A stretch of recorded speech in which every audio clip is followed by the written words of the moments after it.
Okay, y'all, come on our journey with Well, us. it is 6 in the morning. We're on our way to the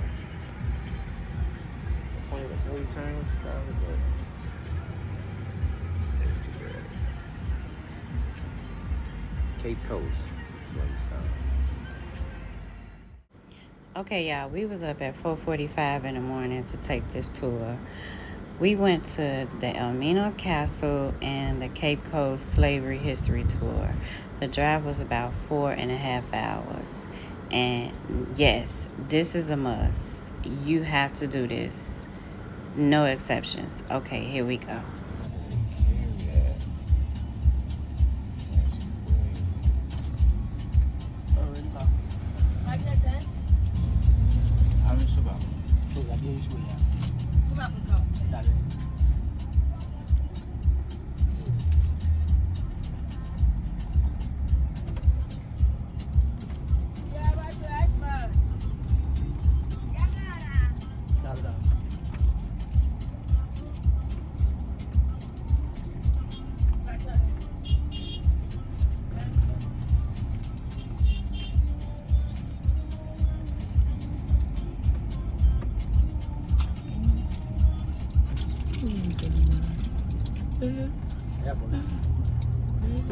It's the eggs we were talking about. See these eggs. Okay, y'all, this is our journey riding through the villages on our way to the Elmina Castle. The drive is 4.5 hours long, but that's due to traffic. But here's the thing, we going on a slave tour, so brace yourself. But please pay attention and take heed to what you're about to see. Okay, here we go. So we entering the river part of the tour. Normally people do this last, but we did it first. And I feel like it was the best way to do it. I had to speed this thing up because I really wanted you guys to be able to capture the actual meaningful educational part of the tour. But we're meeting the tour guide along with our tour guide, who was great, by the way, Raymond. He helped us along the way with everything. Definition of ago is may have your attention. So even at the public space, when the person shouts ago, may have your attention. So you should see the person who is shouting to know why she's asking you that she's saying ago. Okay. So basically, good morning to you all. Yes, good morning. Yes, you basically welcome home. My name is Kofi Amini, and you're going to tell me your name and where you're from. My name is Rashonda Robinson, and I'm from Chicago. South side, downtown. South Side. Okay. Dwight Robertson, Southside. South side. Okay. I just left Illinois. Really? Oh, that's how you know I it. I was a keynote speaker at Governor State University. Okay. Yes. Okay, Yes. okay. I've been around the state a lot too. Gotcha. To talk about this, to do research. How many times to Chicago? Yeah, That was the first? Chicago, the first time was just that was the first time. Mm-hmm. But I spent only 2 days before I moved to Indiana. Yes, but How I did you was go? purely called to come over for the keynote as a keynote speaker because I went in there to have a research, and my research topic was facing the history of slavery and how slavery is being taught, the differences and the similarities. Mm-hmm. So I needed to have the data from Ghana, I needed to have the data from the US of A, and I also needed to have the data from the West Indies, so that I'm going to have the triangular version of how the story could be told. Okay. So in the US of A, I started my data collection from African American Museum in Washington DC. I also visited the Academia, Howard University. I visited the faculty and spoke about it. From there, I moved all the way to Cincinnati, Ohio, where I did the underground railroad connection. But I always say, if you're a black man in the US of A, put your eyes on Cincinnati, Ohio, because they are really fighting you so hard. They are using dusters to clean your history. They are deliberately doing so. So when I visited Cincinnati and I was at Freedom Center. When you talk about the underground railroad networks, what name comes in mind? Harriet Tubman. Harriet Tubman. Yeah. You'll be surprised when you go to Cincinnati. A name Harriet Tubman has been carved, put under it, and just step on it. Oh, wow. They deliberately never even tell about it. So I told them, what history are you telling me? He said, we are telling what the history is. And I said, okay. I am an historian. He said, really? I said, yes. And I gave them my phone. And they knew that, whoa, I was coming from this side.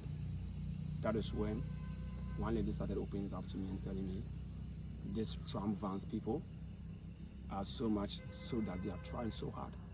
And whenever you are so bold to talk about it, they'll be targeting you. And I told the lady that, look, you have really disappointed me. It's better to quit this job. Because your ancestors did not put you there for anything. They put you in there for you to defend them. So if you are not able to defend, you have the strength, the courage to defend them, then you don't need to do that job. Just quit that job. So I just spent a day in Cincinnati. I didn't like it. So I moved all the way to South Carolina. Charleston was good because I met the Gulagichi people. From there, North Carolina. From North Carolina, Alabama. From Alabama, Chicago. From Chicago, New York. But New York was just for party. Got you. So, you see, when I started talking to you, I basically asked you a question that where are you from? And you told me you're coming from Chicago, and you mentioned your name to me. Yes. You made me very disappointed. I was very disappointed when you told me where you're coming from and your name. Because I was hoping you'd tell me you are coming from Ghana, you are coming from Togo, you are coming from Nigeria, you are coming from Africa. But that is also not a fault of yours. Because where the slave ship took you from was expunged from your history. And you were only told where the slave ship landed you. So you are standing here today as a butterfly that sees him or herself as a bird. But as I've been in this field for the past 11 years, and a student of Garvey, I am always motivated by a famous quote of Marcus Mosiah Garvey Jr. This man once said that people without the knowledge of their past history, origin, and culture, you were just like a tree without a root. Now, if you are a tree standing and you don't have a root beneath you, how do you grow? How do you grow? You can never grow. But the emperor of Ethiopia also said that same thing in different words. According to him, an awareness of our past is essential to the establishment of our personality and identity as Africans. So when I read both quotes, I pondered on it and thought about it. I said, no. If all these quotes are referring us to Africans, then the question is, who among us here today is an African? Who is an African? Is that you or is me? Because today, when you go to the West Indies, you're going to find people like ourselves that preferred to be called Jamaicans, Guyanese, Barbados, and the list goes on. When you move to the South American countries, you still find people like ourselves calling themselves Brazilians, Colombians, and the list goes on. But if you want to be more confused, just go to the US of A. And in the US of A, you find people like yourself that prefer to be called Black American, but not African American. So if that is the case, then who among us standing today is an African? Or is it that we don't understand who an African is? That is why a famous reggae musician, in the person of Peter Tosh, said it so beautifully. He said, don't matter the nationality, as long as you are a black man or a black woman, you are an African. Now, when this man said so, the Caucasians use all conspiracy theories to debunk the claim that we are Africans based on complexion. But the first president of Ghana, Osagyefo Dr. Kwame Nkrumah, this man over there, he was the one that brought that debate to an end. Because Kwame Nkrumah always believed that there is one thing that I share with you.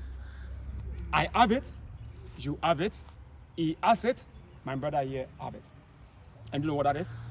That is what we call the African DNA. So Kwame Nkrumah said, not because you are born in Africa, that makes you an African. We are African because African is born in us. That is why today, you have traveled for over 10,000 miles. With all the risks involved, your president is manipulating the space to bring so many of you down. But you guys were not scared. Because the energy that keeps pulling you to come back to your roots was so stronger than the one that told you to stay. So when you never add the resources, you tried so hard to gather some resources to come back to your roots. When you had your visas ready, I am sure you share with your friends and told your friends, hey, my visa is ready, I'm going to Africa. But I'm going to tell you the truth. Some of your friends celebrated you, but many of them discouraged you from coming. They told you what is in Africa that you're coming for. But because you guys were so stubborn in the mind, you told them you have already made up your mind. And there's nothing that they can say that could discourage you from coming back. And today, you are back on this land. Now that you are back on this land, let me tell you something that you've forgotten. The Caucasians have already taken you through a 500 years of epigenetics. With this 500 years, they have tampered with your DNA and they have changed so many things about you. They have changed how you walk. They have changed how you talk. They have changed your culture. They have changed how you relate to women. They have changed how you speak to elderly people. In the States, people speak to the elders as if they are trash. That is not who you are. But they have changed everything. And that is the more reason why when you step your feet back on your roots, the reset agenda has to start. For you to be able to align with your own self before you go back to the States. So now that you are here, the reset agenda is going on. And when you go back, people will come to you and they'll look at you and they'll tell you, bro, you are glowing. Bro, you are shining. There's some aura around you, they can't figure it out. Some will see the light and tell you, oh, is it because he went back to the roots? And they'll come to you and say to you, hey, those that said not to go, they'll say, hey, bro, the next time you plan coming to Africa, tell me, I want to go with you. Absolutely. They will celebrate you. Right. You become the light in the community. So the blacks will see the light and the whites will see the light. But when the whites see the light, they will come after you. Because for them, the only thing they are scared is knowledge. They are scared for you to know your own history. Because when you know your own history and you know where you're from, you know where you're going. Because from the States, our history is being termed as a critical race theory. They said it is racist for us to know about our own selves. But if I don't know where I am coming from, how do I know where I'm going? Just like the governor of Florida, that foolish man Ron DeSantis. This man even said that when we know ourselves, it's going to create disunity, and it's like, do I care? I don't care. Knowing myself would instead make me a better man. So when I visited the US of A, this was my observation, and I stand to be corrected. I saw the Indians writing their own script. I saw the Chinese writing their own script.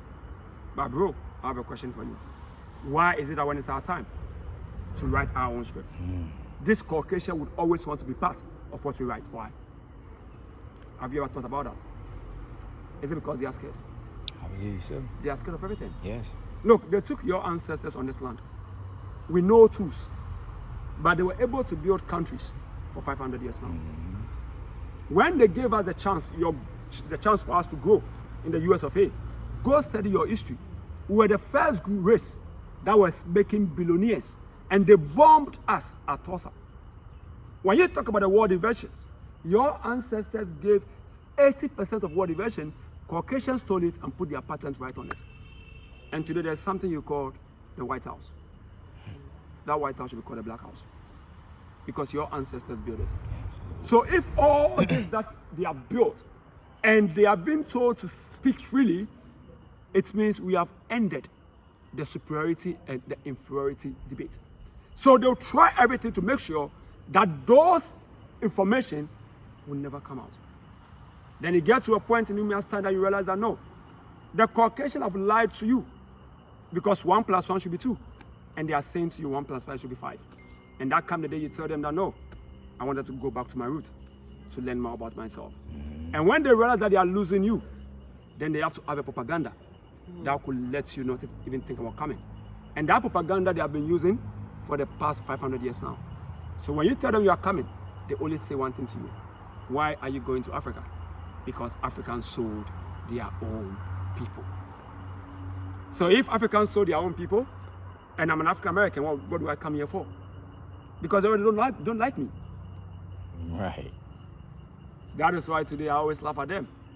And that is why I always tell the people that I always tell them the truth and the myth and the lies about the slave trade. You see, before the coming of the Europeans to Africa, Africans lived in unison. We lived in peace and we lived in love. Although there exist among us all spirit conceivables, we have the good ones, we had the bad ones. We were never perfect as a people, but at least we were excellent. Now we found ourselves in an era in Africa which was called the acquisition era. Now that era in Africa was the era of great migrations. Africa was not a country. It was a continent of over 3,000 tribes and 7,500 languages. So at that point in time, tribes keep migrating from one point to the other in search of a place of settlement. Some were very fortunate that they had free land for themselves. Those that had the land for themselves, they stayed on that land without any difficulties. But majority of them did not get a place for themselves. So those without a place to sleep, what do you expect them to do? It became the survivor and the fittest. When I can fight and get a place for my people, I can do so. Because we needed to have a place for ourselves. So because of this, there were so many tribal wars on this land. In Ghana, the Fantis fought the Ashantis, the Akwamus fought the Achims. So we fought among ourselves, yes, to expand our territories. Now, when I fight you and I win over your group, it was assumed that everything in your community, including yourself, becomes mine. But do you know that assumption was not true? Because we Africans always believe that conflict among us is inevitable. And that is why we have this adage that the teeth and the tongue would always fight. When you are chewing, they always fight. But at the end of the day, do they come out from the mouth? They still stay inside the mouth. What does that mean? It means when we fight, we always know we are one people from one same place, so we always have a way of coming back together. And our women also said that because you are a lady, I'm asking you, when your daughter defecates on your lap, do you cut it off or you clean it? That is it. So which means that in the African system and culture, we all believe that conflict will come, but we always have a way of bringing ourselves together. Look, our chiefs then also, our kings then, were not daft. Because they understood the politics. Because if I am a king, right, and I have defeated you, and I don't find a way to work closely with you, do you think I can rule in peace? No. I'll be scared that someday you might fight back, and I'll also end up like you. So then what can they do? Is to bring all of us together. It was going to be very tough, but it was the best thing for them to do. So our chiefs relied on 2 strategies, and these 2 strategies worked to perfection. The first strategy is what you already know as, you already know it, and that is what we call the indentured servitude. So with the indentured servitude as a loser, you have rights, you have privileges, you were not owned, your children were not slaves. So in my kingdom, if I realize you are so good as a farmer, then I'll give you a bigger land to farm. So that when you get your proceeds, you pay your taxes to me, you take some for yourself, you live your own life. When you are a good teacher, And I know that my people need to learn. I give you the platform to teach them, get paid, live your life, and go on with it. And when I realized you are so powerful in terms of wisdom, you know what they did to them? They brought them closer to the chieftaincy title, and some rose to become kings and queens of their communities. So the indentured servitude brought about 60% of us together. But if the 60% of us are together, what about the 40%? And that's why the ancestors said, no, the 40%, we have to add to the 60%. And you know what they did? The second stage was what we called intermarriages. Tribe A, that was fighting tribe B, are now intermarrying among themselves. So how then do I fight you? When I fight you, I have married from your end. So when I fight you, I'm fighting my own self. Do you know what the Ashantis did? When the Ashantis were fighting the Northerners, because the Ashantis wanted peace, you know what they did? They imported the males from the Northern Kingdom to the Ashanti Kingdom. And the Ashantis gave them their female royals for them to sleep with them and get them pregnant. So that if you have slept with the royal and the royal is pregnant, why do you come and fight them? So in 1400 on this land, slavery was never our discourse. Nobody was a slave, and no one could be called a slave. So our ancestors celebrated it. They enjoyed it. And some even said they popped champagne. But whilst they were enjoying it, later they knew that danger was very close. Our ancestors reacted to the danger than being proactive. And this danger landed here in 1471. The danger were the Portuguese, led by Fernão Gomes. I've had so many engagements with the diaspora. And most of the times, the men normally ask this question, Takofi, why did our ancestors allow the Portuguese to stay on this land? Because they knew they were not good. So why did they share the land with the Portuguese? But I always tell them we should be careful what we say. Because maybe the same mistakes your forebears did, maybe you're also doing the exact same mistakes. Because the Portuguese just capitalized on our strength, and they turned our strength to our weakness. And you know what our strengths were? Hospitality, love, kindness, and giving yourself out. Even up to date, you guys have been giving that energy, but have been getting love in return. I am not saying we should not love, please. But what that I'm saying is, when loving, let's observe the energies first. Our ancestors love freely, so we allow them in and they stay with us. Later we knew we were inviting the devil to a dinner. And when you invite the devil to a dinner, do you know what happened? You'll be part of the menu. And that was exactly what happened. So when they stayed on our land and they saw how blessed the land was, gold and diamond was everywhere, they named our country the Gold Coast because of the gold and diamonds. When they named us the Gold Coast, they realized that the name of the continent was most powerful. So why then don't change the name of the continent? And that's why they changed our name and they named the continent Africa. Africa was never our name, and Africa can never be our name. Our name then was Akebulen, which means the Garden of Eden or the mother of mankind. The Portuguese were here for over a century, no competition. Not until 1492, when supposedly a man in the person of Christopher Columbus, they said, discovered America. How can a man that cannot discover his own shoes able to discover America? This group of people are so much of liars. But today we all know the truth, that he never discovered America. But when they saw the land, they have to go for the land. So they intentionally sent troops with infectious and communicable diseases. So many of the Red Indians died as a result of that. And when they died as a result of that, then that is how they have to come over here to get the people. So slavery needs to start. But if slavery needs to start, the church needs to back it. So slavery moved away to the street from the church. And from the church, a Portuguese Roman Catholic priest in the person of Bartolomeo de las Casas. It was this man of God that proposed, may our people be taken in order to develop the new world. Now, during the discourse of the slave trade, slave markets played an important role because the market was where the two devils met, the buyers and the sellers. Ghana was estimated to have had 60 slave markets. 59 out of the 60 markets was managed by the Caucasians. But with all these markets, they made mention of two markets to have played the most important role. They spoke about the largest market and they spoke about the busiest market. Both the largest market and the busiest market could all be found in Ghana. Even though Ghana was not a slave coast, Nigeria was a slave coast, Ghana was a gold coast. But because Ghana had all the infrastructures, they used Ghana as the exit point. So captives that were captured that came through Ghana were not only captured from Ghana, but they were captured from the upper borders of the country. Some part from Mali, from Niger, from Burkina Faso. So wherever you were captured, you have to walk to ascend Manso's slave market.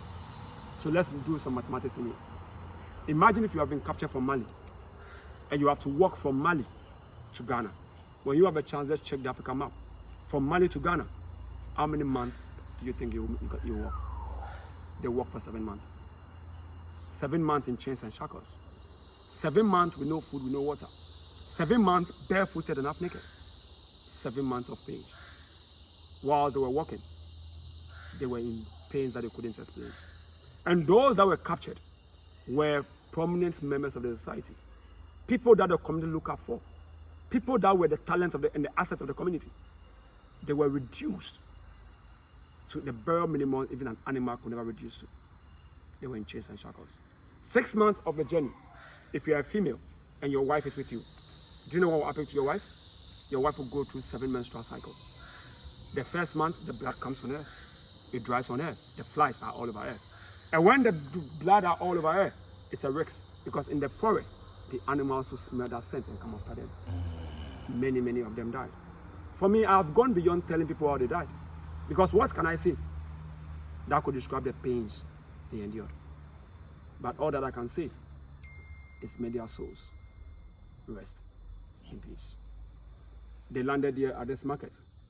When they landed here, the market goes all the way to the community. But the reason why this area has been confined is because this space has been identified to have been the slave cemetery within the slave market. So from the edge of the grass all the way to the river, we are standing on the remains of your forefathers. That was when you were coming through the main gate. The gate itself looked very short. So almost all of you entered like this. Yes, unconsciously, you've already paid your respect to the Lord. When they landed here at this market, this was where they were properly fed. Not out of compassion, but just for them to have a little energy. Before they were made to walk on the ancestral path to the river in order for them to take their last blood. At the riverside was where they were sold, and that was where they were branded. And those that could not continue on decided to wait for you, and they have waited for us today. They have been calling you for so many years now. You were so stubborn to respond, but today you have responded. Can you imagine what they'll be feeling today? Seeing their children back to the land again. We're going to make a short walk to the river. When we come back from the river, out to the Valley Street Tools. So please, come with me. Yes, we will. You know it.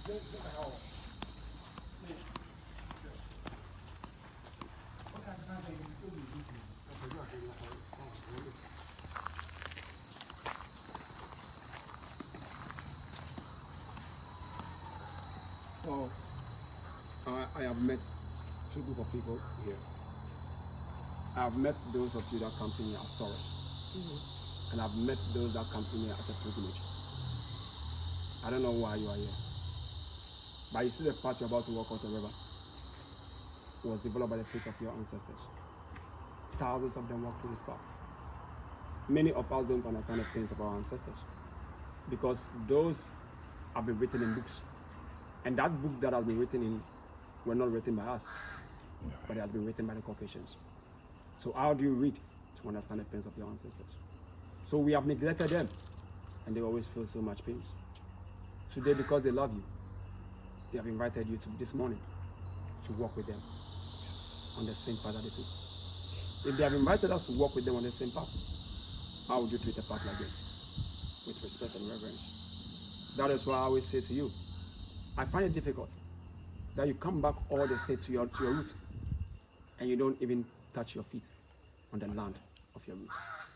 We always say it is the back of our ancestors we are still alive. And the road that they lead is the road that we are leading on to. So if we have a chance to walk with them, we should be able to ground it. We should be grounded, we should connect, we should align. So that before we could get back, whatever it is they have to tell us, they also need to speak to us. It shows how respectful we are to them. So from here to the river, for me, I don't bind it on anyone. I don't put it on you. I tell you why we have to do it. I walk with my shoes off. So that this space should be different from any other space. Because this is where my ancestors walked. And you know what is more painful? What is more painful is what is happening today. We are standing right together. Maybe you even come directly from my family line. We are very close, yet we are very far. So this journey is a journey that brings us together. And if you want to take off your shoes, you can leave it here. And I'm going to add the blessing leave on you, so that everything about you, all energies, will be beautifully stored before you get to the river.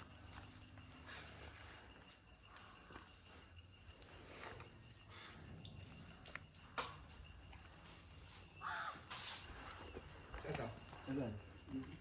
Mr. Everson pass on. Oba, no, I am. But for me, time crowd. And more I am because another yarn one. I was in Yakaka a weekend. And so I said, why could be feel about?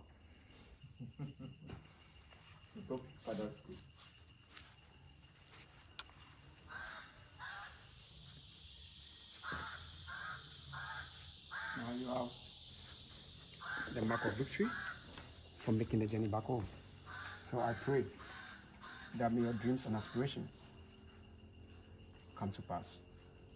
May there no be any obstacle that will distract your progress. And I pray for the third eye in order to see beyond what the world could ever see.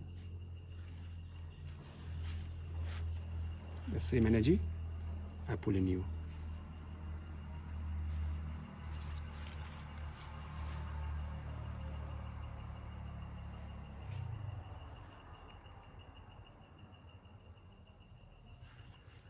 See, I even forgot it was with you.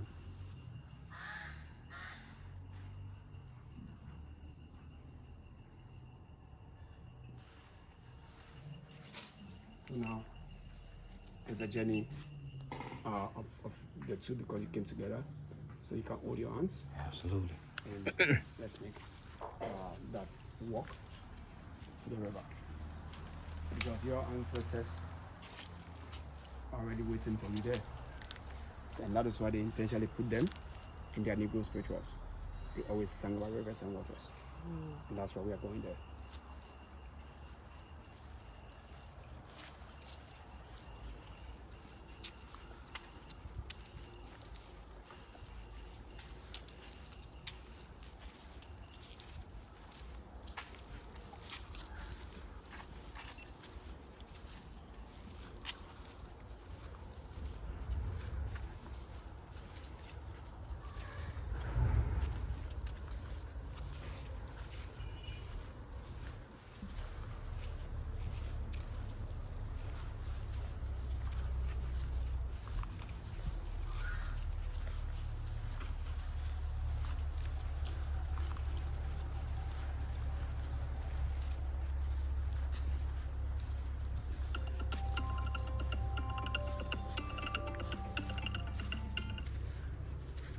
So now, because of your video, I don't want to be in front. I'll just be behind you, so that when you get the video, excuse me, so you can get a video from their back going, I'll be behind you, so that you have your own moment walking. Okay. So.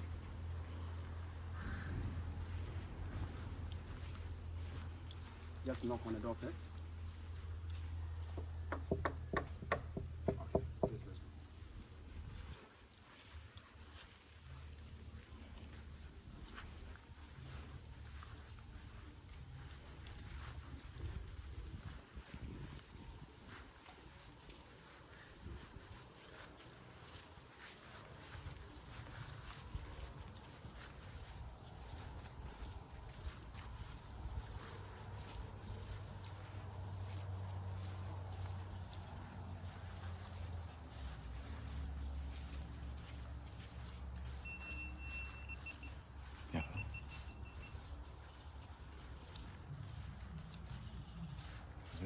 matter. Okay.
Keep going. Just follow the bamboo.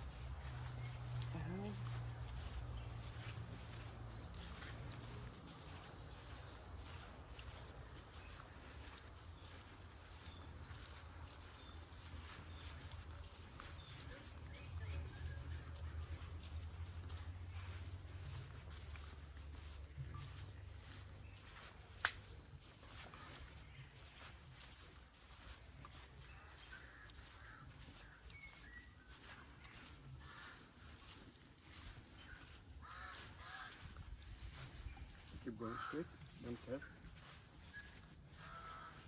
Watch this thing.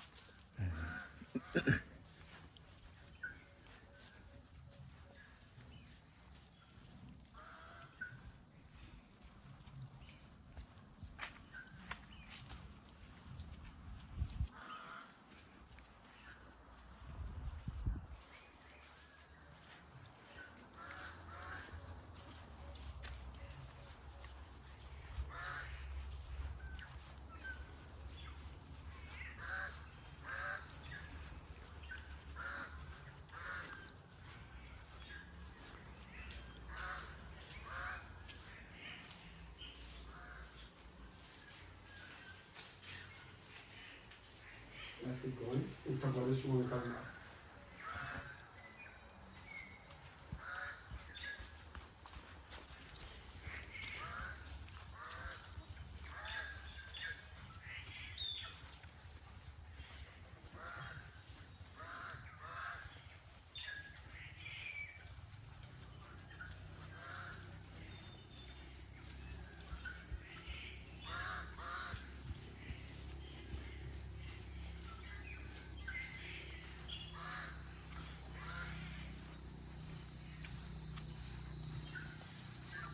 So we are finally at the river your ancestors took their last bath. If you had visited during the rainy season, everywhere here will be flooded. And you'll never even get a chance to even connect to this river. So many of them landed here during the rainy season. So which means many of them drowned in this river. The Caucasian named the place the last bath because for them they believe that we're never going to come back to this river again. But our ancestor spirit has been calling us in this river. And today we are coming back home. Not as our last bath, but as our first bath of return. As our first bath of return. That is why I walk you down to the river. When we get there, there's something the two of you will do before we leave. You got to pull that down. Yeah, pull this down. There. Okay.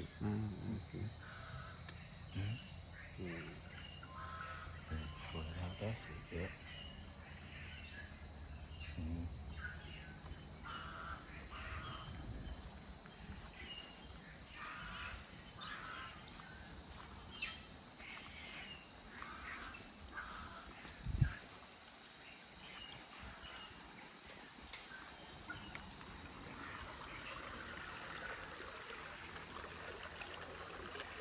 Okay. Wait, can you see? One step. Okay, wait. Go. Can you go one more step? One more step down. To the side? No, inside. Oh, One more step. inside? One more step. Oh, okay, yes. Okay, that's all. Okay. Don't go again.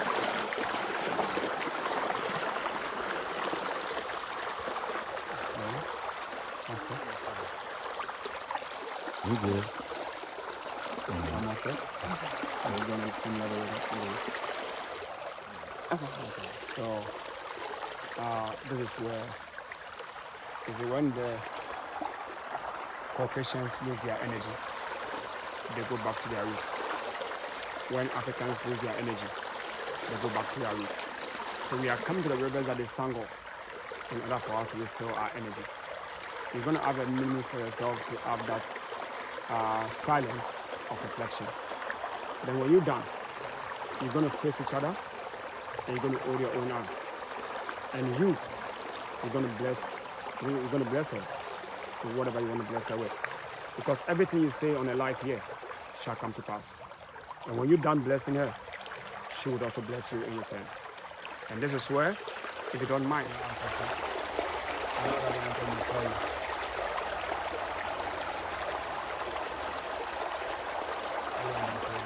And this is where you hug your wife and say, thank you for coming with me. Thank you for coming here with me.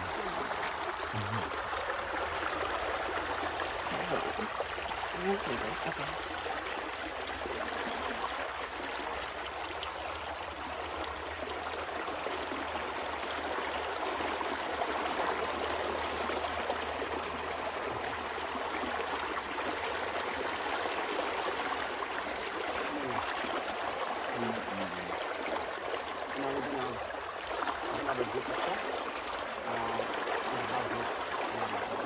Okay.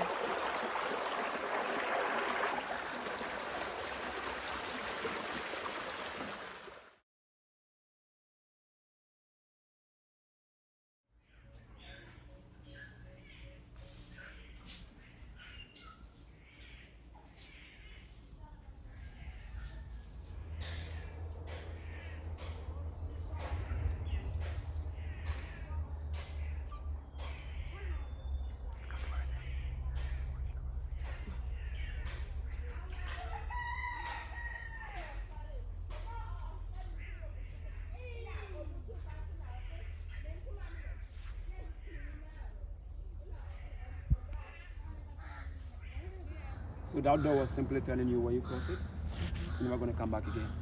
But in 1998, the door of no return was changed to the door of return. The reason being that we are the remains of our two ancestors being brought over to us. And those two remains that changed the door of no return to the door of return were buried, and those that are buried over there. So from the left, her name is Madame Crystal from Kingston, Jamaica. And in the middle is Samuel Carson from New York, US of A. Now, the third tomb was brought in here by the Prime Minister of Barbados in 2019. She also excavated most slave cemeteries. And where she had all the remains, she put in a beautiful casket. And that's the third tomb you see over there. Now when you look at this wall, the wall is the wall of return. Previously, we would have allowed you to put your name on this wall in order to raise revenue to support the development of the community. But now we stop putting names on this wall because the wall is in a very bad shape. So we are trying so hard to fix the wall. So the next time you come to Ghana, I can promise you your name will go on this wall. Now this was a cannonball and a chain that was found in the river in 2005. Oh, wow. Yes. So each female have to walk with two of this. One on your left leg, one on the right leg. Yes. It weighs 10 kilos. Oh, but if you're a male, my you walk God. with 20 kilos each. So a male walk with 40 kilos load and a female walk with 20 kilos load. Yes. And the chain that was found in the river in 2005. Wow. Yes. So basically, with this last information for today, because I'm not even doing well, I'm not feeling well, I had a chance to go through with you because it's a privilege to always serve my people. So basically, just enjoy your stay in Ghana. Remember, your ancestors already accepted you. So just chill, but make sure you don't freeze. So chill but don't freeze. Chill but Thank don't you, freeze. Papa I Marco. got you. So we meet soon. Thank you, brother. Thank you. Okay, y'all. This is the Elmina Castle part of the tour. Mind you, this is really where they took the African people and forced them into slavery. It's a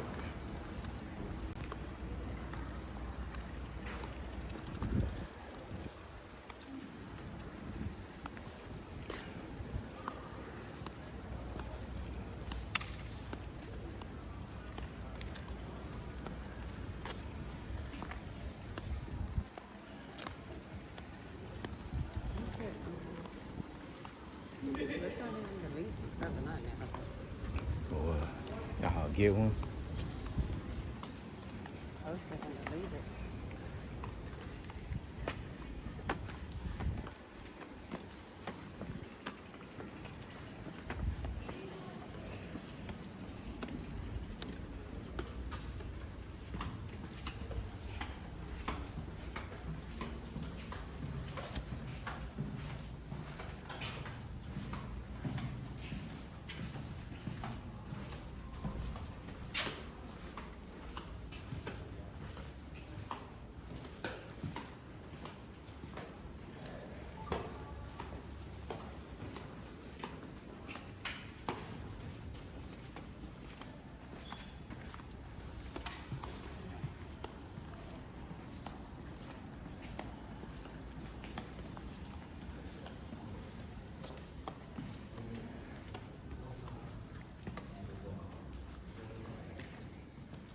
Right, so with the slavery that was being started by the Portuguese with out of the 1,000, 400 women out of the 1,000, this place, and the other room that we do have down there, which we're going to very soon.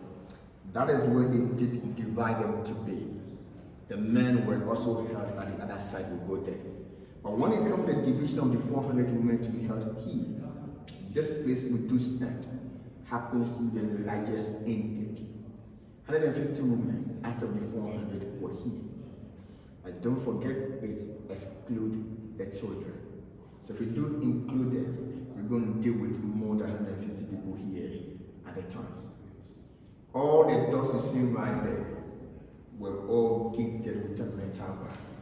So those gated doors, it happens to be the point where ventilation could be coming here. The other way of ventilation to the right here is that of the small hole you see right there. But that side, it goes to where the soldiers kept their weapons. Weapons could be guns, gunpowder, and other items. But unfortunately, the gunpowder happened to be toxic or poison. So there should be leakages. The center of it is going to come from there to the side. And this is where we do have the women held here. Not only that, we also look in the human aspect. Urinating, vomiting, feces. And the women too, talking about the menstrual cycle when it comes to the monthly basis of it. All this happened here was here. And don't also forget that what the enslaved Africans were being captured with, that was the same thing they had to use here for 3 months or more. With respect to what we put on every day. When you do come in contact with wet things like water, the sweating aspect, they actually become so weak when it is not being dried. So then, there used to be the nakedness of the men, the women, and that of the children. With the nakedness of going to the relatives, it's the original floor. We need them to sleep on at that time. There used to be outbreak of disease and more. Some of them lost their lives before the ship to arrive in 10 months' time. So this is the reason you see the flash right there. And as we do go along, we're going to see more. That is used to remember those who died. We still keep on saying, for those who died, they should rest in perfect peace. That's it.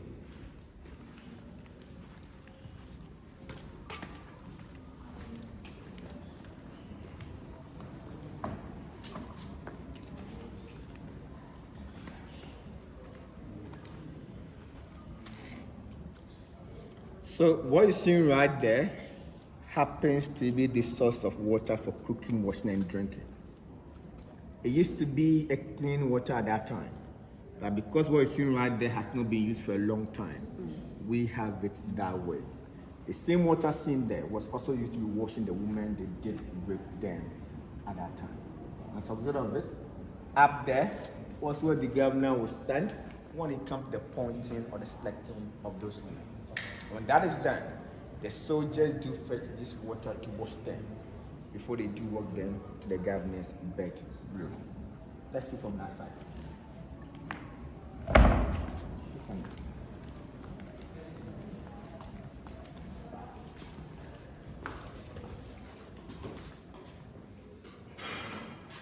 So this happens to be a secret steps, which actually goes up to the governor's bedroom. Now what you see right there isn't the main entrance to see the governor's bedroom. We're going to use the main entrance to see the place. But there was meant for those women to be raped, to go to the governor's bedroom. Those being raped, some of them were actually found pregnant. Right in the dining that we do have here. So those who got pregnant, they had a place where they kept those pregnant women until they deliver. And after delivery, they do have some specific care. The children were now separated from their mothers. Their mothers were sent back to the dining to be sold out. And then those children were held here at the point of educating them. And with the education aspect, that is where we're looking at the starting of the indoctrination aspect. So this happens to be the mixed race children. Through that, there was introduction to the European culture in Ghana, in Africa as well. Let's see this discussion.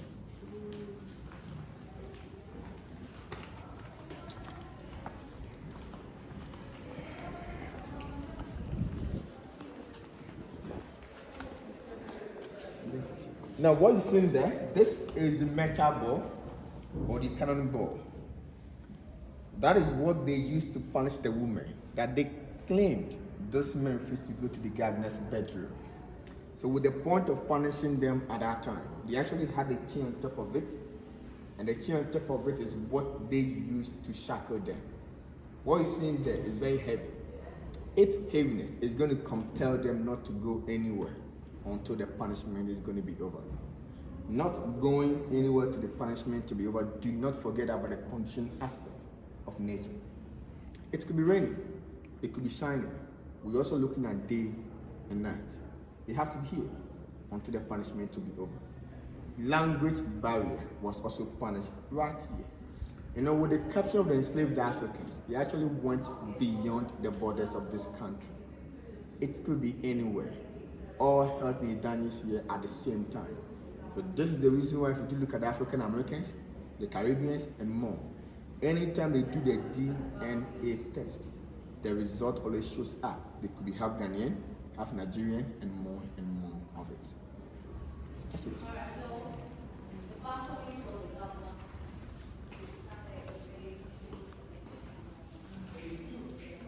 And so all the items you're seeing there, the chains, the clothes, whatever you're seeing there, it's not part of the slave trade. Some students actually came here to mimic or reenact what happened here. That is what they used when they were here. You know, they actually had a ways and means to lock the gates then. They started in the evening to the next day in the morning. When we came the next day, this place was actually messed up by those students. Urinating, vomiting, some of them had to even eat themselves here as part of what they were going through.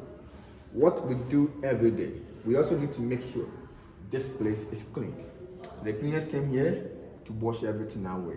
But what we did observe, 3 days getting into 1 week, the scent of it was still here. So that was to give us the idea about the condition our colleagues went through with the same aspect, without being clean for months and years. Now let's see this. Now this happens to be the original metal bar at that time. That was used for the windows and that of the gate. Because most of this are damaged, we do have the wooden ones here to replace them. But seeing this one, it should compel you to ask a simple question. We are looking at the 21st century. when we are to talk about the sea breeze in contact with metal getting rusted. So meaning, this happened to be the thickness of it now. The question we need to ask ourselves is, what was its original size at the time that it was brought in from the 14th to the 16th century?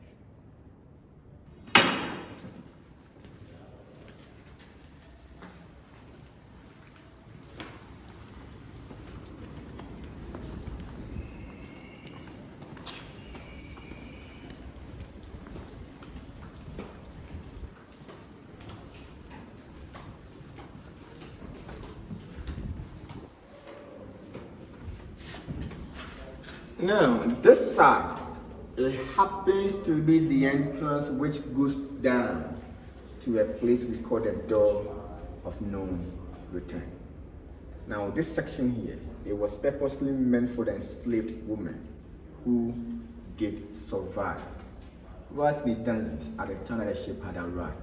So to walk down to the ship, there's to be steps. As we talk now, the steps right there is no more.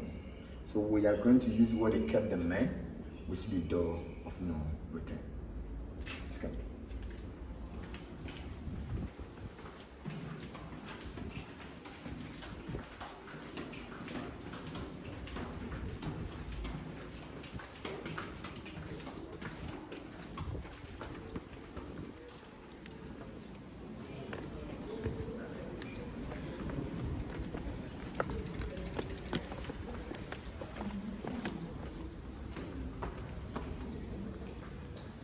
Let's see this. Step down. Step down. Right, so with this point here, it is the point that the enslaved Africans who were being bought by the merchants to be taken to a new world. Right here was where they had to brand them with hot metal on the chest as a way of identification before they had to walk them to the ship.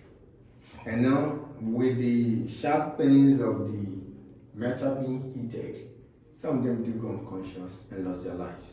So when we are to talk about the history of the slavery, those who died were more than those who survived. Let's watch your step once again.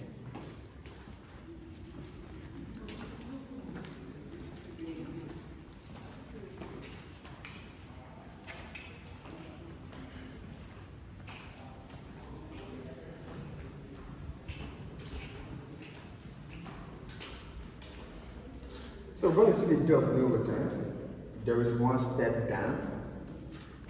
You need to watch your head right here. One step down, please. Watch your head, step down. Watch your head, step down.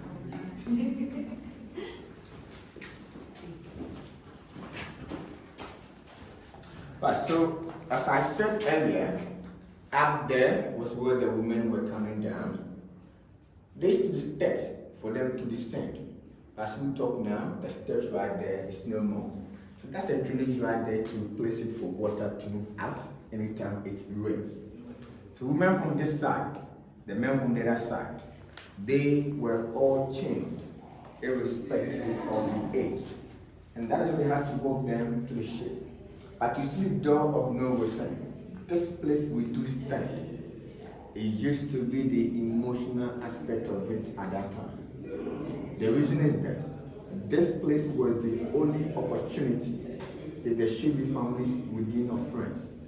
This is where they could see themselves for the last time when they were taken to the new world.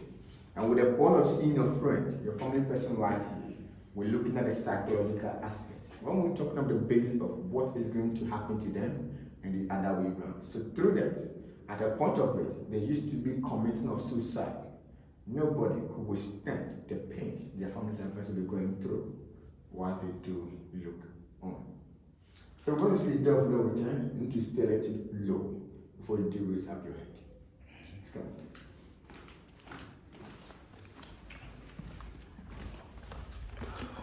Oh, wow. And they chained up, they had to do that. Yeah. So whatever I just did to come here, don't forget then they were shackled coming through. And then accidentally, because nobody knew the condition that was right here, as a point of coming through, some of them do hit this. That is the door of no return, and this is the original size of the door of no return, with the exception of the metal that has been restored. No matter who the enslaved Africans were, they made sure everybody had to go through. So what they did was, food given to them was just to sustain them. And also, with the condition they made them to go through as returns for 3 months or more, no matter who they were, they are going to reduce weight to fit through.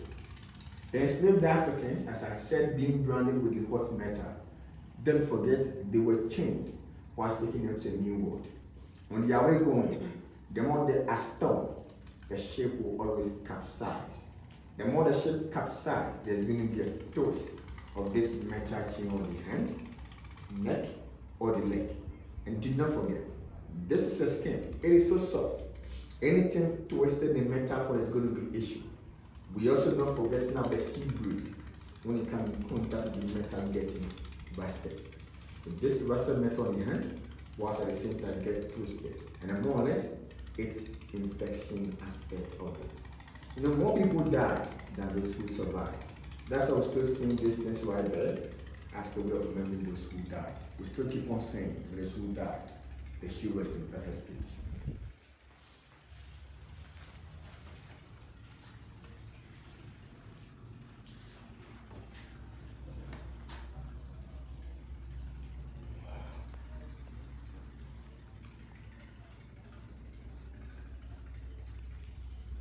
So you're going to watch your head once again while we're turning back this, after taking your photos and videos.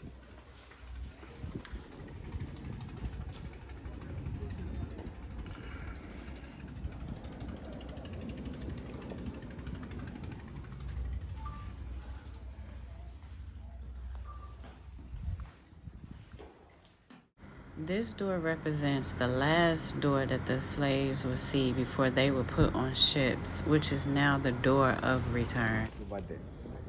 Why do they have a prison over there? What happened in there at that time? With the exception of that side being a prison of cells, all the rooms that we do have down is where they did divide the 600 men to be. And then the middle of it happens to be the church, which is now a museum. A Catholic church for the Portuguese when we were here. But the Catholic church you see right there should also be questioned. In the sense that in the midst of slave dungeon, having a church right in the middle, what were they preaching and what were they worshiping at that time? The Dutch were the second Europeans to fight against Portuguese to take over the place. When they took over the place, they also used the same place here for slavery. But when they took over, they were not Catholic as the Portuguese were. They happened to be Protestants. So when they took over, they converted the Catholic church you see there to be a slave market, where they were now auctioning enslaved Africans. That's in the former church. And then with the stay of the Dutch, one of their leaders died and was buried here. So this is written in Old Dutch. And this is what happened. The name of this man is Van Tet. Now this man Tet happens to be the last Director General for the West Indies Company. And when we're talking about the West Indies Company, it used to be one of the biggest companies in the line of slavery. He came from Zealand. Currently we're talking about Zealand to be part of Holland or Netherlands. So what happened is that this man Tet happens to be the man who was taking care over the north and south coast of Africa. He first came here, that's on 16th of January 1758, and died on 12th March, the same year 1758. At the time that he happens to be 41 years old. So when he died, there was a pastor here. His name is Ian Dressing. He wrote a tribute about Tet to be a good man and God-fearing at a point of slave trade. Let's compare. We are now visiting the dungeon cells or the prison cells where the guards and the slaves would get punished for wrong deeds. Okay. So this side happens to be a prison which they meant it for their own European soldiers. They are soldiers who went beyond the rules of this place. Some of them got drunk, went outside the building without permission. So those who misbehaved, this is where they brought them here to be punished. But for this side, when the punishment is what they do release them. That's the original mental gate closed. And these are some of the old mental bars. Just look at the space aspect of it and do your own imagination. How well would this place be ventilated? Let's see the next one.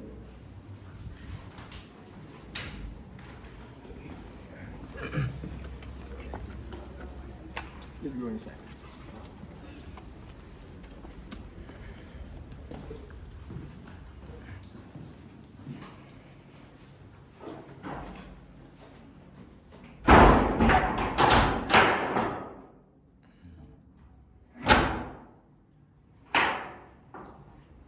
So this side happens to be the condemned aspect of it. Now the condemned, they meant it for the enslaved Africans who were fighting for their freedom to get out. The leaders among them were captured on a daily basis, brought right here to be killed, to be served as a lesson for those in there, not to have the thought of rebelling the place. So being a daily capture, now we could be talking about more than 10 people held here at the same time.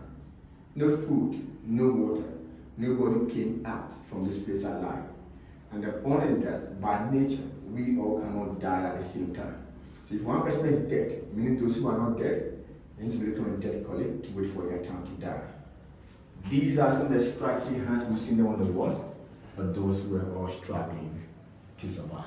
We still keep on saying with those who died, they should rest in perfect peace.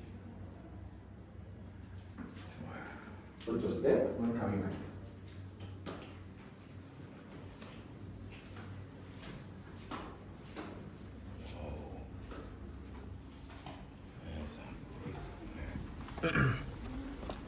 So we're going up to see where the Europeans stayed, if you don't mind. Let's go.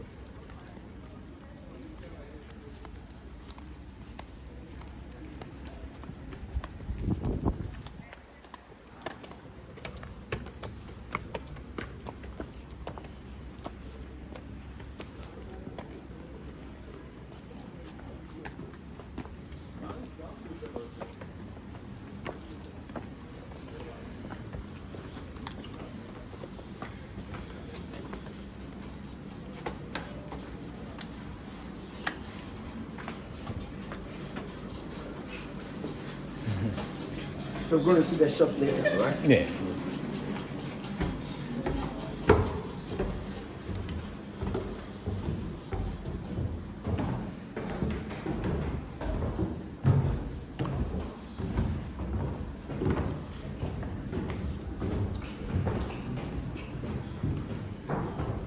We'll see this later, let's go and come back.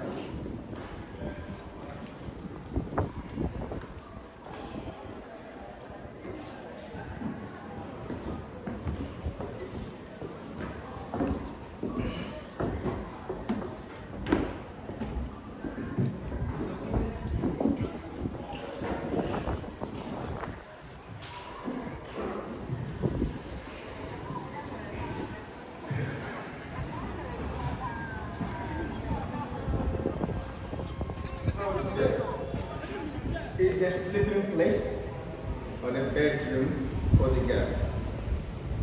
But for the wood, most of them has been restored.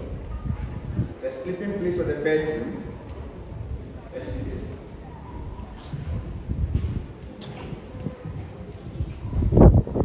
Step down.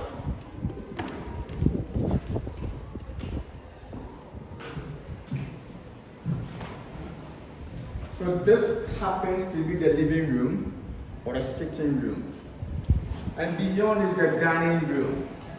The bedroom, living room, dining room. Everything you see here, it was meant for one person to stay here at that time.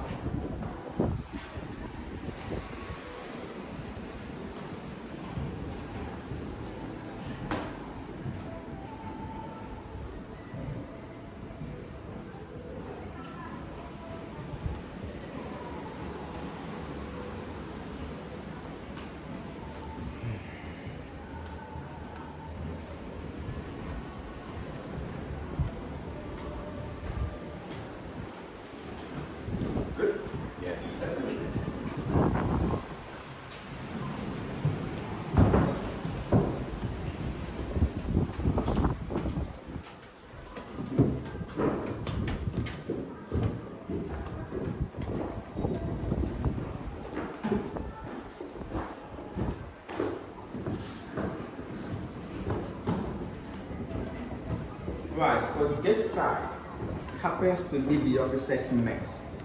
And the officers' mess is for entertainment. But the question is that who were they entertaining themselves with at that time? I'm going to see the answer from here. Let's see that.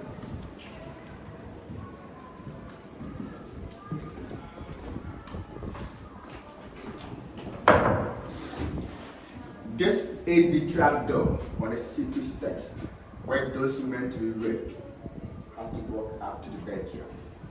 And the probability of the woman who is being used in the governor's bedroom after going to the officer's mess is also possible at the time.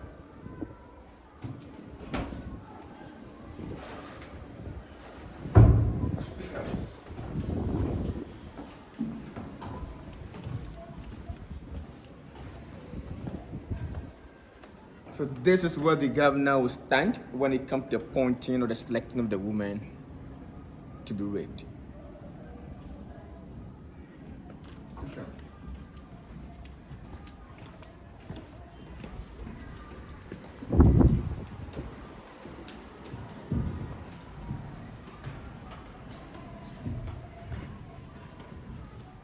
So this happens to be the governor's kitchen.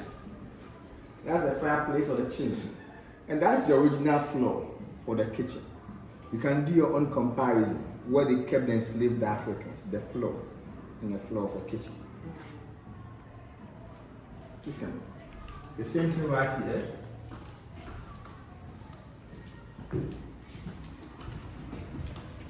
What was that?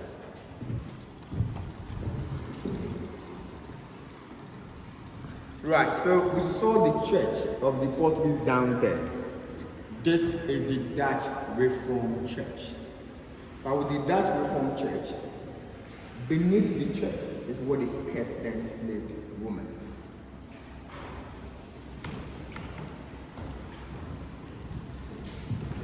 Is that what you heard right here? Mm-hmm.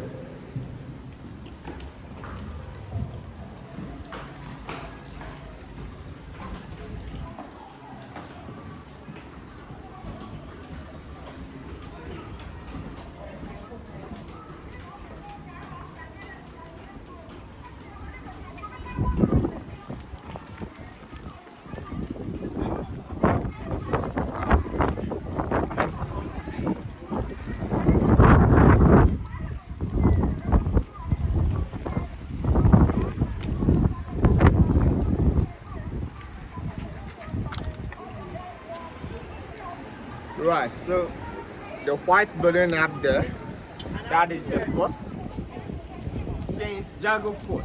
That was meant for soldiers to go out there to protect this. And these are the weapons or the cannons they use for their fighting if there should be any attack. Let's see this. The square diagram down there, that is a compass. It also serves as a sundial. So they put a stick in the middle and use the shadow of it to tell their time. Where we do have the coconut planted, there used to be water in there. Water being inside.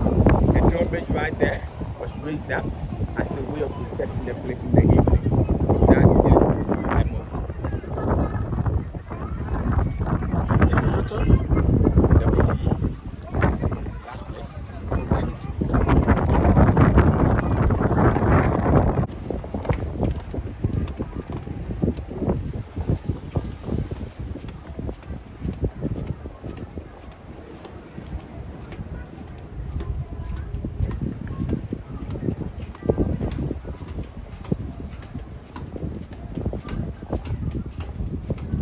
At the end of the tour, there is a bookstore that you guys should patronize.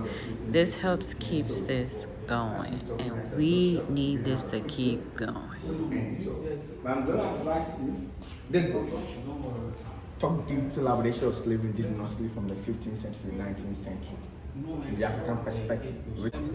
Our next tour is Cape Coast Castle, which is the second slave castle. Let me do the thing for you so that you can have time in this thing. I should. But the thing, I didn't know. Oh, I gotta bring my own stuff. in the slave dungeons. One punishment cell to hold and to kill the male captives who were fighting for their freedom. In a separate punishment cell to hold and starve the African women who were resisting rape by the European officers. After seeing these cells, we then walk out of what we call the door of no return, the exit the ships.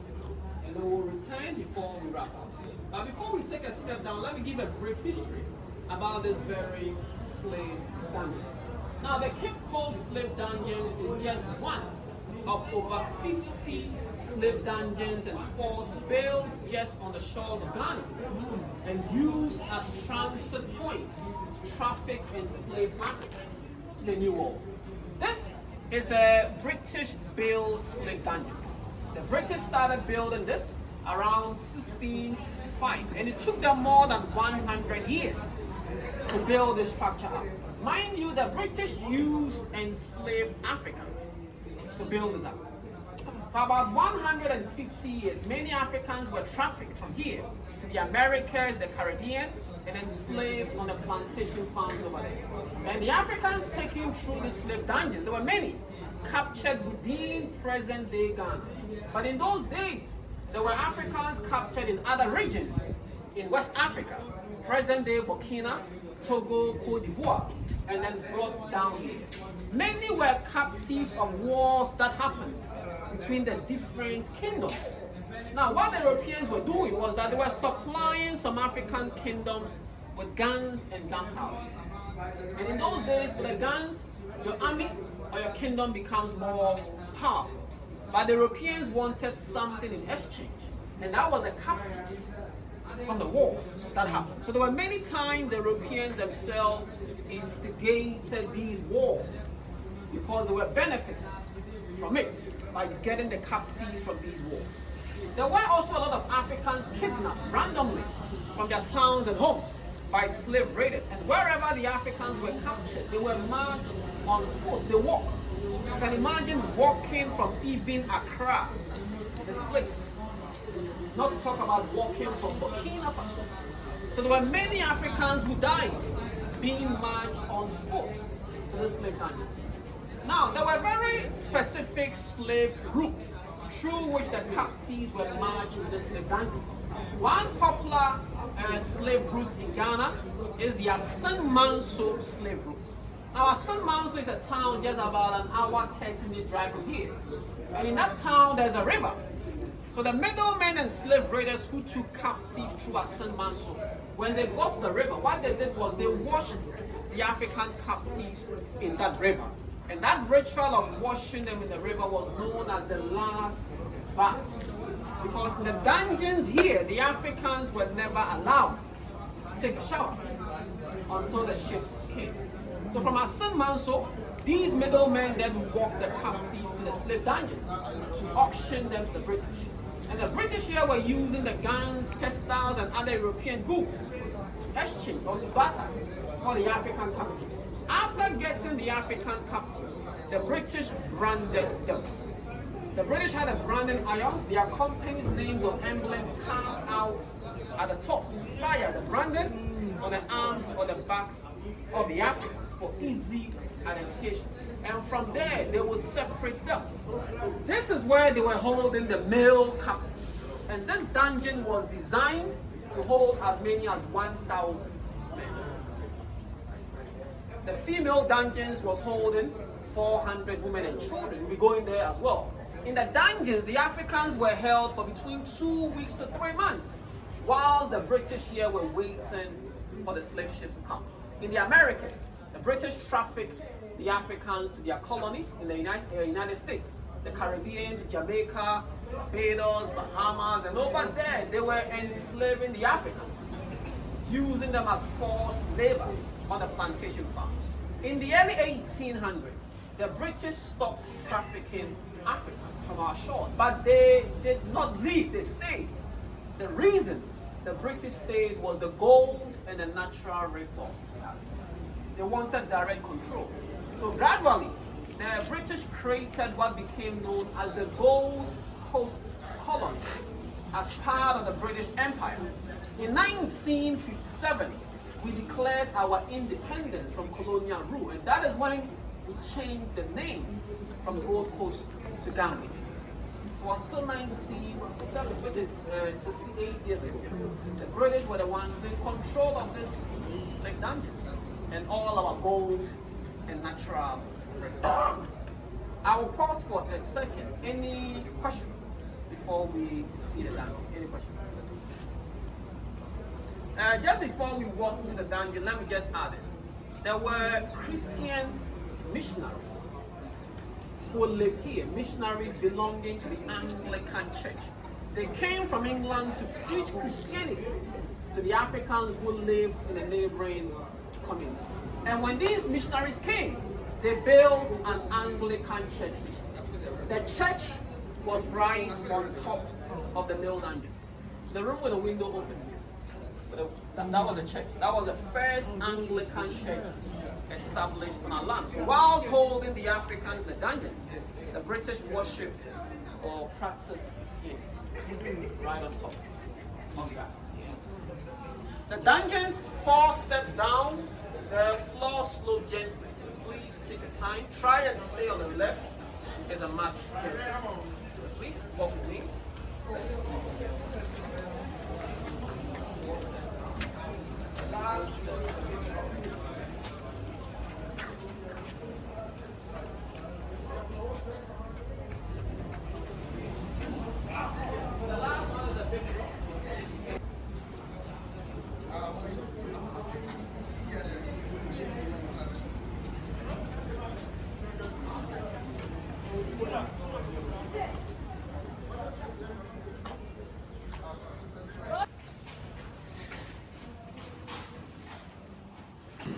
So the 3 vents up there, that was a source of light in the day and a source of ventilation for the captives held in this very space.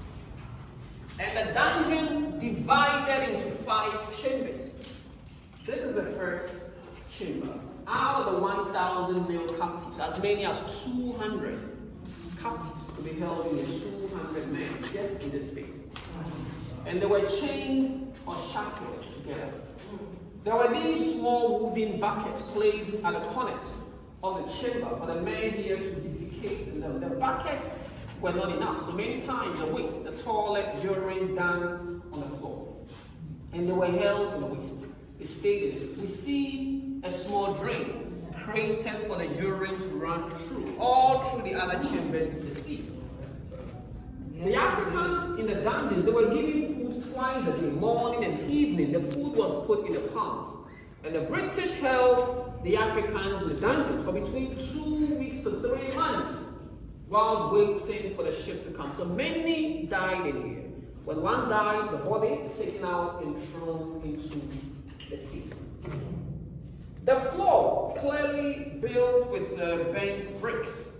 But in the 1970s, a group of archaeologists came to the slave dungeon to do some work. When they moved in here, the whole floor was covered with what looked like compressed soil. So these archaeologists excavated the floor, revealing the bricks as we are seeing now. They examined what they had excavated. The conclusion, it was decomposed human waste. So the feces, the vomit, the food waste, blood and all that of the Africans held here. With time, it all piled up, covering the bricks. And that is what had decayed or decomposed into what these archaeologists excavated here. The archaeologists who came, they did not touch the other chambers. So all what we will be walking on in the other chambers, it is all the decomposed human waste of the enslaved Africans. A small part of the decomposed waste was even left untouched. So over here, when you take a look, you don't see bricks. All what we see here is decomposed feces and food waste of the enslaved Africans held in the dungeons. The British had people coming into the dungeons every morning to count the enslaved Africans. They were keeping records. That is when they normally discover the dead captives. So someone can die in the dungeons at 1 a.m. or 2 a.m. It's likely the other captives will stay with the dead body until the morning when these people come in to do the counting. That is when the body is taken out and thrown into the sea. So there were many times captives were chained to dead bodies for hours before the bodies were taken out. So to say the conditions were inhumane is an understatement. It wasn't just the physical torture, but the mental torture. Some of the Africans were chained to the walls. You can see some holes on the walls. So one could be in that spot for days and weeks without not being able to move to one corner or the other. So some of them were chained to the walls. Any questions? The floors are slippery. Take your time and watch the steps. You can hold on to the walls.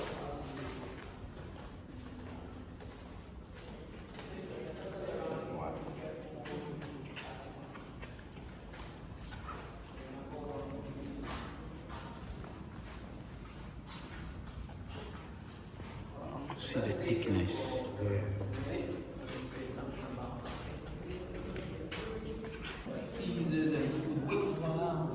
Of the cups. Should we excavate, we'll be seeing bricks, just like the first chamber. So this space also could hold as many as 200 enslaved men, with 2 vents for light and air. And the opening there also an observatory. You'll have a soldier there with a lamp to watch, observe the captives they were holding down. There is something of interest in the last chamber. Careful, the floors are slippery. So you can see the bricks if we should excavate. Yeah, so you get a good idea of how thick the waist is. And it's cushioning. The floor is cushioning, it's soft.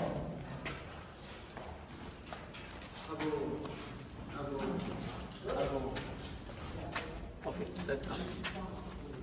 So be careful, the floors are slippery.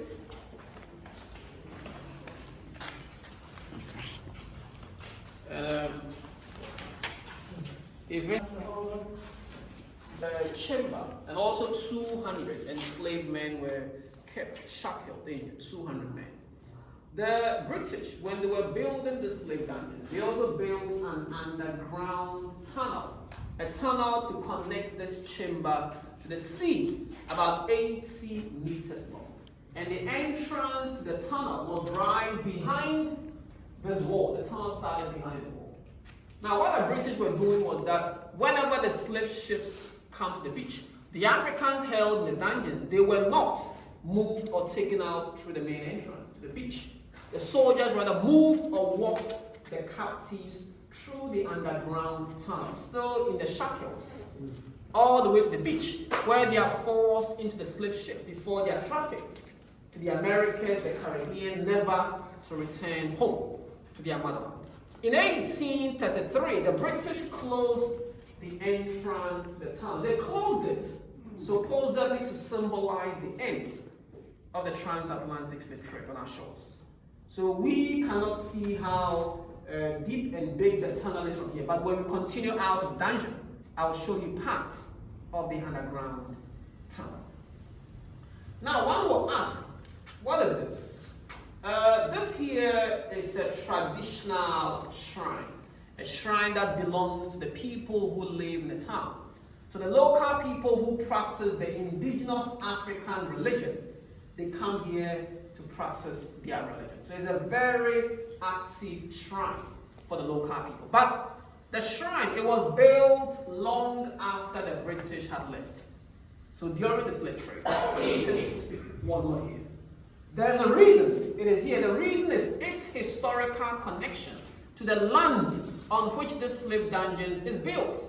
The local history is that long before the Europeans came, the ancestors in the community had the shrine on the land. The land was originally a sacred land for the local people.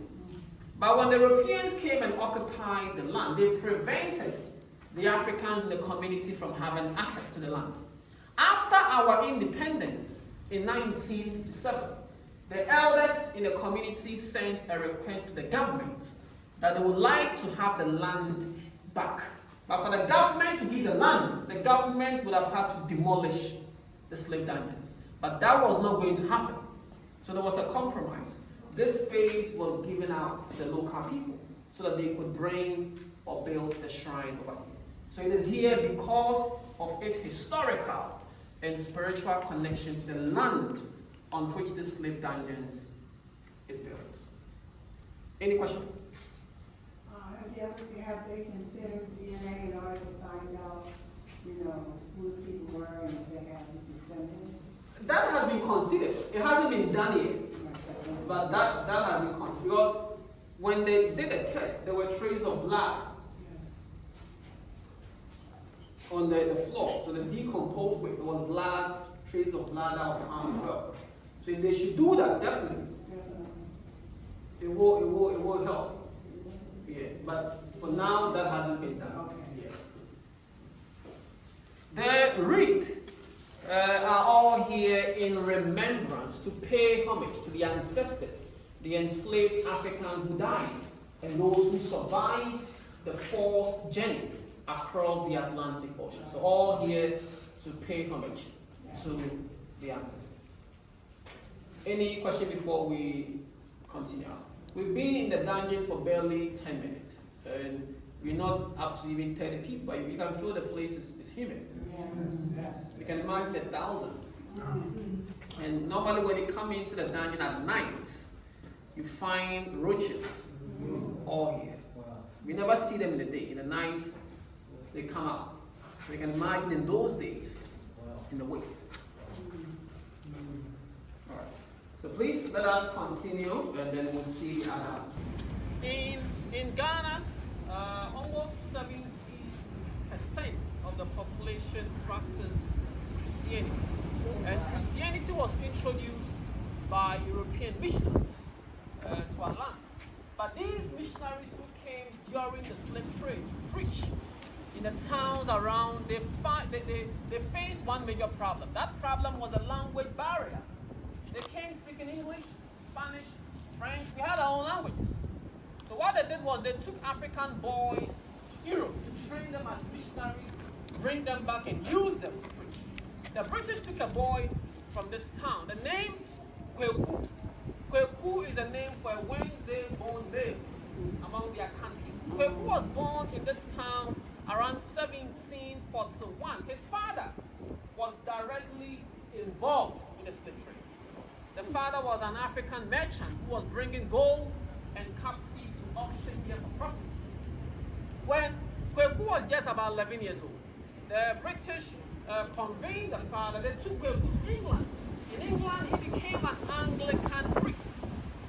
Kweku was the first African to be ordained a priest by the Anglican Church. After being ordained around 1765, the British brought him back. But Kweku came back with a new name. In England, he was baptized, given the name Philip. So he went as Kweku, but then came back as Philip Kweku. And they used it. He stayed here during the slave trade, preaching Christianity to his own people who lived in the community. So we have an Anglican chapel in a town that is named after him. He died in 1816 at the age of 75, and he was buried right here at the courtyard.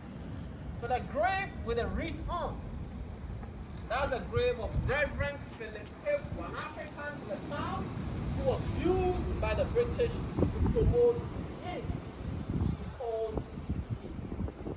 Any question about Philip Kweku? The other three graves, they are all British.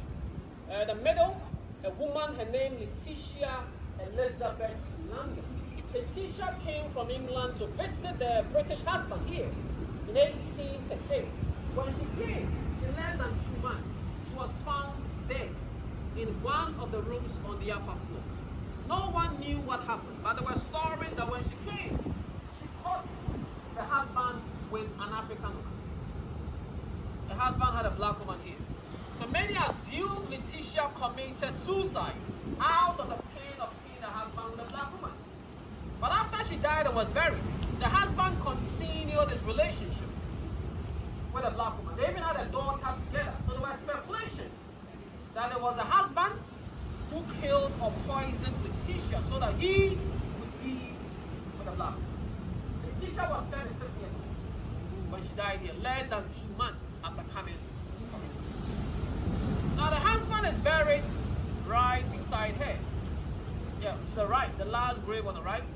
The name of the husband is George McLean. In 1830, McLean was appointed a governor of the slave dungeons. He stayed and worked for 17 years. McLean died of malaria in 1847 at the age of 46. And the very first one of their army officers, the name C.B. Whitehead. He worked here. He died in 1812 at the age of 38. But no record of who or what caused his death. No record. So these three are British, and he right here, an African from this town. Kweku, but later changed Philip Kweku. Any question about these?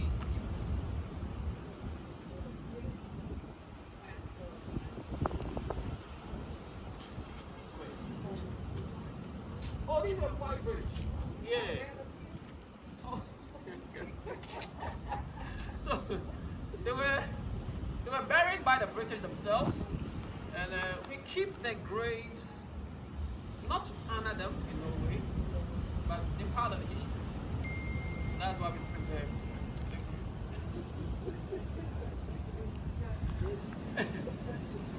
graves. Any room with a window.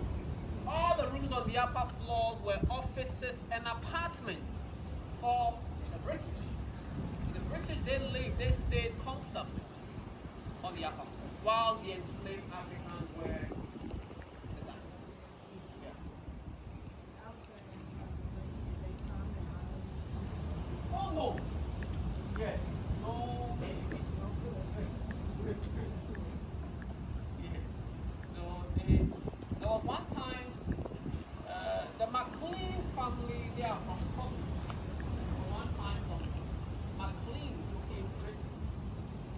They were like, yeah, he was from the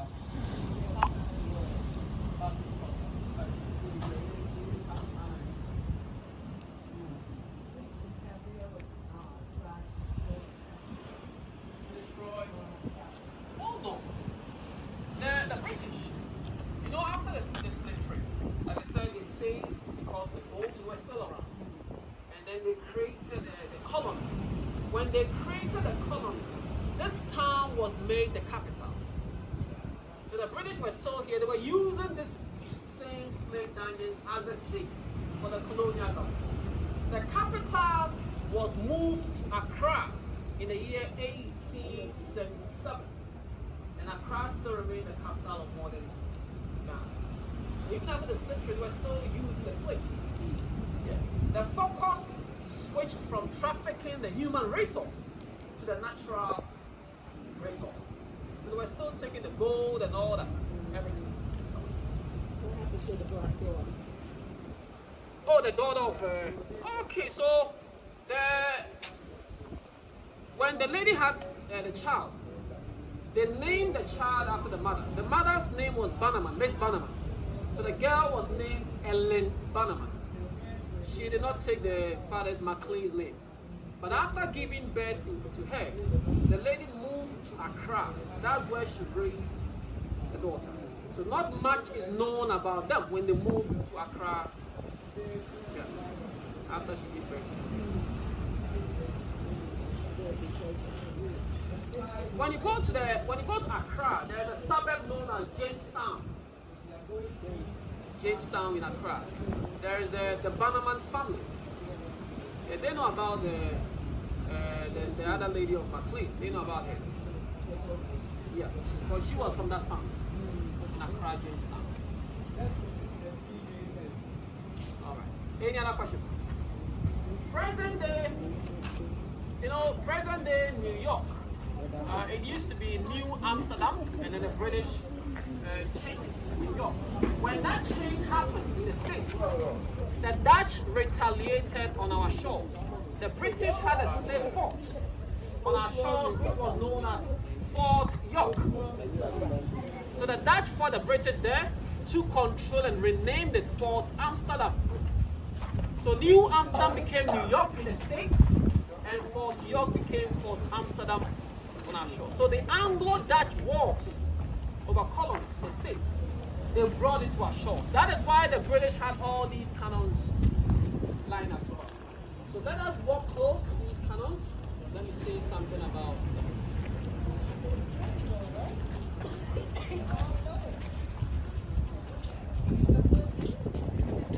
ocean.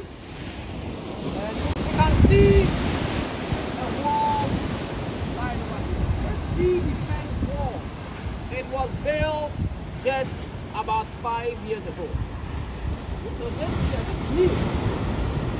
This was not seawater until 2020. That is when the government started building this because of the rising sea level.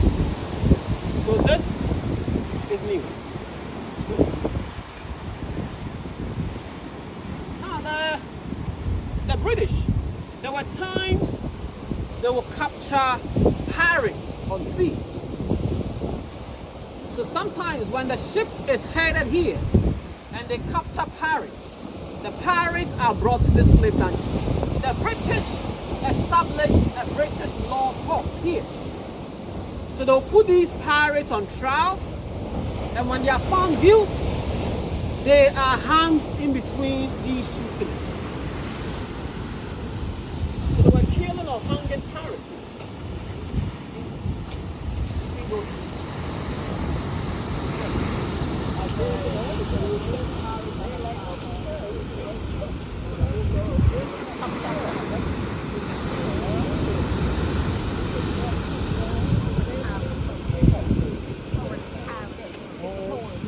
No, these are Europeans. Yeah. In protecting the place against other Europeans. So the French, the Dutch, the Portuguese, they were the reason the British had a cannon lined up. Down there we see a lot of fishing boats. In this town, we don't fish on Tuesdays. That is our tradition. Tuesdays are the days of rest for the spirits in the ocean. So if you go fishing on Tuesdays, you are disturbing the spirits. The belief is that something bad could happen to you on sea. And Tuesdays are the days the fishermen get to have a complete day off. Get some sleep, some rest. So on Tuesdays along our shore, we don't fish. Why on Tuesday? Tuesdays are like the sacred day for the spirit in the ocean. Okay.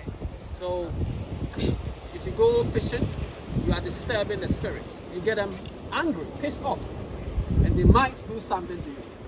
So you stay home, get some rest. Wednesday, you go fishing.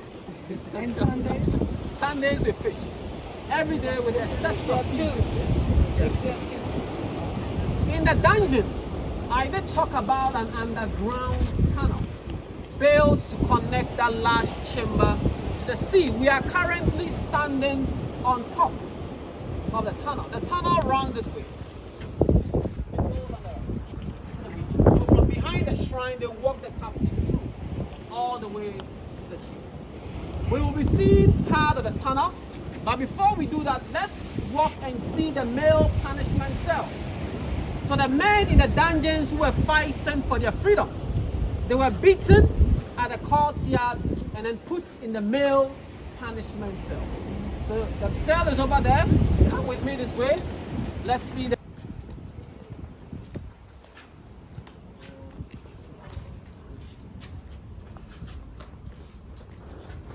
cell.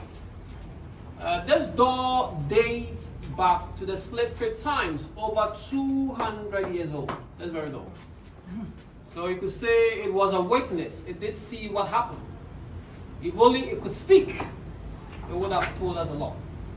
So there's no original gate or door.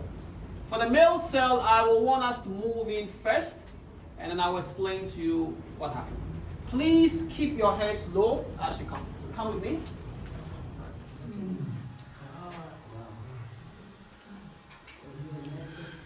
So, the freedom fighters, first beaten and then put in here almost half dead. And there were 3 doors or gates fixed at the entrance. So when they put the male captive in, all 3 doors are closed. This was a condemned cell. No food, no water, and no air. The captive stays until he dies. So the idea was to kill the African, but to kill him slowly, painfully. Use him set an example, or put fear in the other men in the dungeon. So the freedom fighters, they were killed or murdered in here, the condemned cell. We've been here for barely a minute. You can feel the place. Very well. Yes. And that was the purpose. The strong ones get All right. So we're walking out. Again, please keep your head low. As your body is taken out and displayed, shown to the others, to put fear in them before the body is thrown to the sea. So this was the condemned cell. Any question, please? So we still have the female dungeons to see, the female punishment cells, and then we will walk out of what we call the door of no return. Yeah. So walk with me this way. Let's see part of the time, the shrine. In the chains, they walked the captives through. The tunnel continues. No one goes in or comes out from here. A soldier will be here with a gun, pointed down at the captives, watching, counting, and urging them to continue moving. So if you want to take a look the best, you can stand, you stretch, you look, and then you allow another. And the ladies, some... Oh, wow. Very deep. Oh, the tunnel, the same tunnel. This is the end of it. The tunnel runs this way. They were bringing the captives in this direction, starting from behind the shrine. They walked them to this point. This side was walled or closed by the British, also to symbolize the end of the slave trade. During the slave trade, there was a door out, an exit, right there. Behind it, the beach. They were moving the captives out this way to the ships. But as the slave trade was going on, the British closed the exit. The reason, they saw that when the sea waves were rough, or when the tides were high, seawater was getting in. It was a problem. So after closing the exit, the British created another exit because they were still trafficking Africa. The other exit created is down there. That is what we call the door of no return. It is still open. So we will be taking a step out. Male cells. It's time, but it got a hole right here. The women who were resisting rape by the governors, the officers, to be held up in this case. There's an outlet down there on the right. That was for waste, for toilet urine. They could hold the woman in for 1 week. What they do is they starve the woman. The idea to starve her, to break her. The intention to make the woman submissive. So the woman, the intention was not to kill because they valued the woman more. She can give birth, more people to enslave. So they starve to break her. But for the male cell, they kill to break the others in the male dungeon. So women who resisted rape fought for their freedom, beaten, locked, and then starved in the female punishment cell. Let's see the female dungeons, and then we walk out. Yes.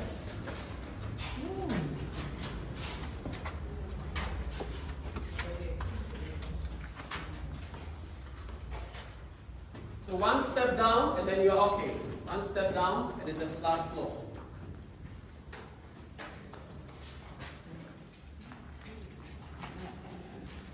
One step down, and then you go. At times, kids were kidnapped with their families and brought to the slave dungeon. They were holding the children here with the women. 200 women and children could be locked up in this space. 200. The same number in the dungeon opposite. And the conditions were the same as the male dungeon. There was no electricity, the vents, for light and air. The window over there were iron bars fixed.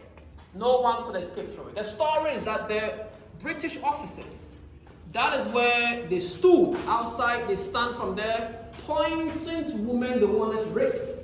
And they'll have soldiers coming to force the women out.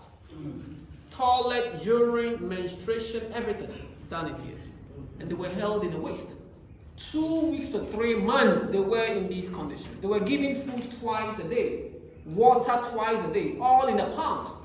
Many women and children died. When one dies, the body taken out and thrown into the ocean.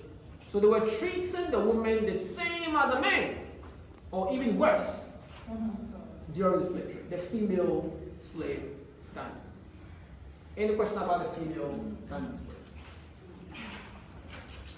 Let us see the door of no return.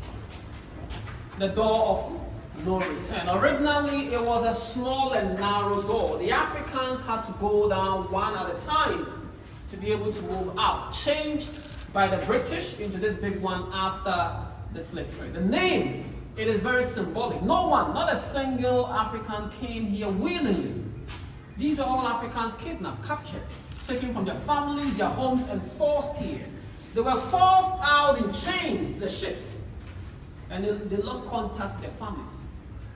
The British trafficked the Africans to the Americas, the Caribbean, and the Africans were enslaved to profit the Europeans over there.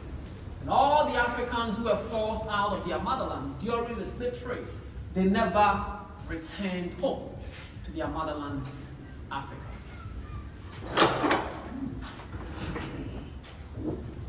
All right, so let us take a step out of the door.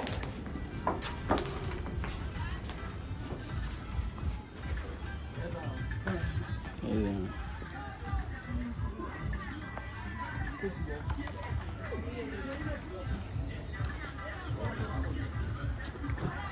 Water was all the way up here. All this was sea water until 5 years ago, when the place was filled up and the water pushed back. So this is all man-made. This is all new. During the slave trade, the British will have small boats stationed here. They will force the Africans into the boats, and the ships stayed a few meters on the sea. So from the boat to the ships before their traffic. But now, the place like a mini fishing harbor. The locals fish here these days. In 1998, we held a ceremony in the slave dungeons. In the US and in Jamaica, the remains or the bones of 2 people were exhumed from their graves over there. And the bones were flown to Ghana. A Jamaican woman, her name Madame Crystal, and an African American is named Samuel Castle. I hope my voice is loud enough because of the Now, when the remains were flown to Ghana, they were brought here in caskets.